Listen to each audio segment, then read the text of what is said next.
A gente está tomando aqui uma decisão editorial de já qualificar o regime argentino como uma ditadura, ou pelo menos um laboratório de uma ditadura, né?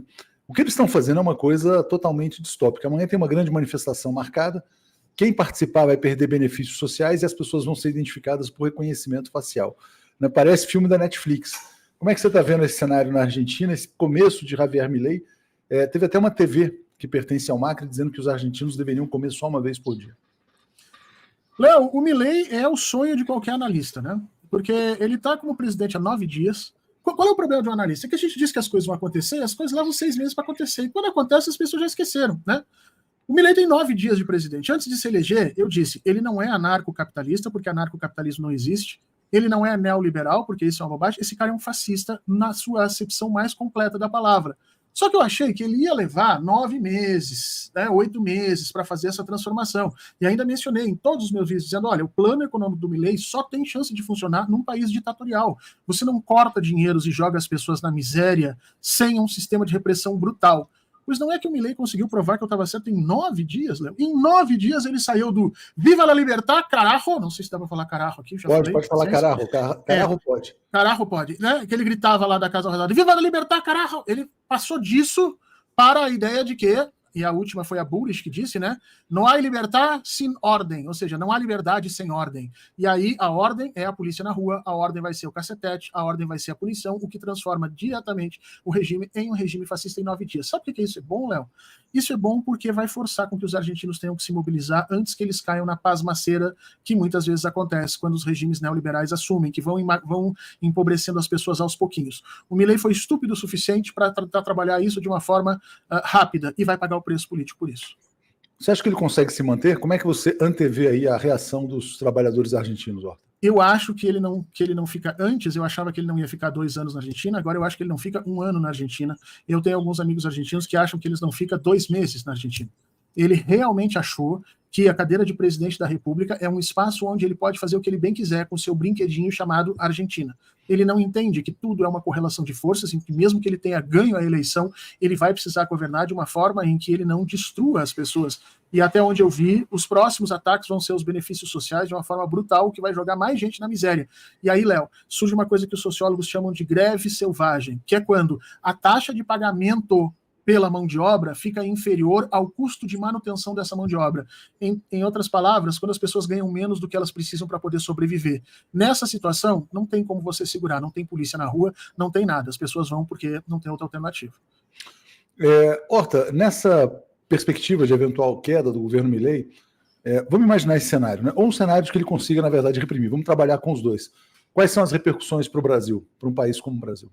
São terríveis. Primeiro, eu sou um dos que advogo que o Brasil já devia ter um escritório, ou IBGE, ou IPE, alguém já devia ter um escritório de pesquisa na Argentina coletando dados, porque a experiência Milei vai nos ajudar a enfrentar a eleição de 2026.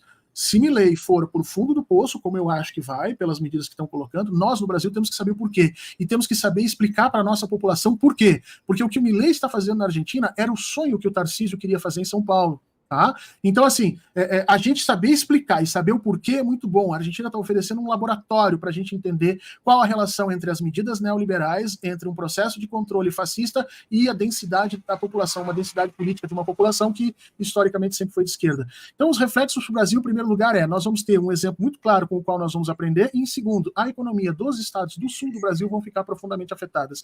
Especialmente os estados que fazem fronteira com a Argentina, têm uma relação comercial importante, e com a Argentina empobrecendo, o Mercosul se empobrece, a União da América Latina se enfraquece, a economia brasileira sente, e esses estados que já estão, vamos dizer assim, a um passo de voltarem para os braços do bolsonarismo, podem efetivamente se tornar um grande problema para o governo a partir de 2024, 2025.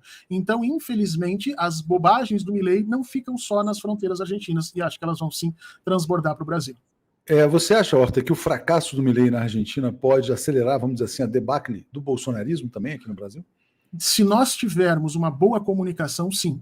Se nós tivermos uma boa comunicação que faça e sedimente a ligação entre Milei e Bolsonaro, que demonstre para a população a semelhança entre os programas de Tarcísio e de Milei, certamente a queda do governo dele vai acabar levando o bolsonarismo para o buraco. Agora, se nós continuarmos como estamos, a máquina de comunicação do bolsonarismo vai dar a volta, e no final das contas vai dizer que Milei errou porque não foi liberal o suficiente, ou porque não foi forte o suficiente, mas que os novos candidatos bolsonaristas vão fazer diferente. Então tudo vai depender de como a gente vai lidar com as explicações que nós temos que fazer pelo mundo, porque isso é uma coisa importante. Não basta transformar o mundo, é preciso explicar a transformação para as pessoas, senão nós gastamos capital político para transformar o mundo e não ganhamos o resultado, a consequência disso, e aí outros agentes acabam aparecendo como igreja, como o neoliberalismo, como o empresário e tudo que a gente está vendo aí acontecer. Amanhã é um dia decisivo, né, Horta? É o dia da grande mobilização prevista já em 20 dias, na verdade, 10 dias de governo, né? Amanhã é dia 20, mas ele tomou posse no dia 10. Então, no 10º dia, a gente já pode ter uma super greve na Argentina.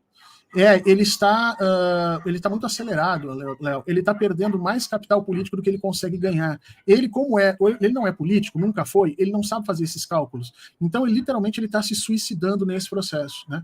E isso, para quem é de esquerda, é uma oportunidade maravilhosa de, inclusive, ajudar ele a cometer esse erro, né? Deixa o Milei fazer essas grandes bobagens aqui. O Bolsonaro quase fez isso no início do governo dele. O Bolsonaro foi freado pelo Guedes, pelo Moro e pelo general Santos Cruz. E pela pandemia. Não, mas a pandemia só depois de 2020. Em 2019, a tríade que segurou o Bolsonaro foi Guedes, Moro e Santos Cruz, que eram as três figuras que as elites apostavam que iria, vamos dizer assim, controlar o Jair Bolsonaro. E eles, em grande medida, não deixaram que o Bolsonaro tivesse um caminho semelhante ao caminho do Milei. Agora, lá na Argentina não tem ninguém para fazer isso. Então ele está perdendo mais capital político que ele ganha. Literalmente, o Milei está derretendo.